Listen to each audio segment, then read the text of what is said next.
Alright, in this tutorial, I'm going to show you how to use the Exposure Correction Transform within DaVinci Resolve Studio. Now on the right, I've already got the Exposure Correction Transform opened from within the DCTL OFX Plugin. It's important to use the transform within the plugin because it gives you access to the modifiers. Now, you've got two options here. You've got the Exposure Correction modifier and the Timeline Gamma. The Exposure Correction modifier allows you to change the exposure values in stops from -10 to +10. And the Timeline Gamma allows you to choose between linear, ASYS-CC, and a scene Timeline Gamma.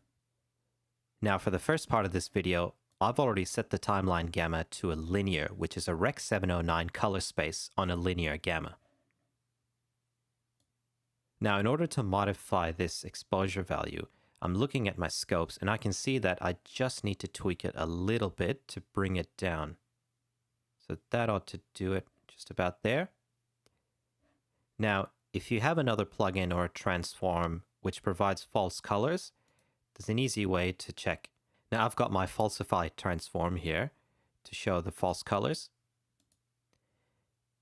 And just looking at it with and without the values, I can see that my exposure is sitting just about right.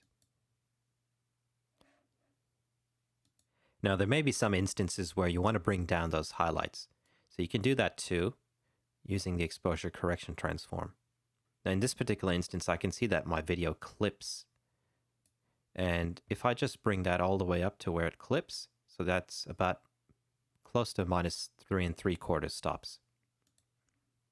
Now, the Exposure Correction Transform can be used with other timeline gammas, such as the scene gamma. So let's quickly change our timeline and show another example.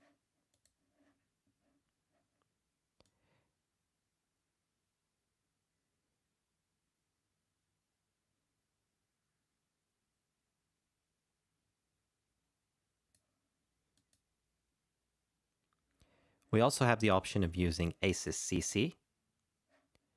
So let's change to the ASYS-CC mode. And we've got our output set for HDR delivery. Now the next three clips were recorded at different exposure values, with the middle clip being at the correct exposure value, the first clip being one stop down, and the next clip being one stop up. So let's make the exposure corrections on the first clip. Now, it's important to make sure that you've got your timeline gamma set to the correct values, because if you have it set to something completely different, your results may not be accurate. So I've changed the timeline to ASYS-CC, and I know that this particular clip is one stop down. So I've corrected that to bring that up, and that's pretty close.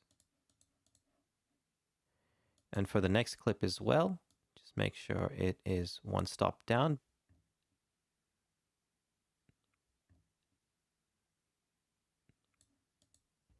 Now, if we put this in full screen, you can see the results are pretty accurate.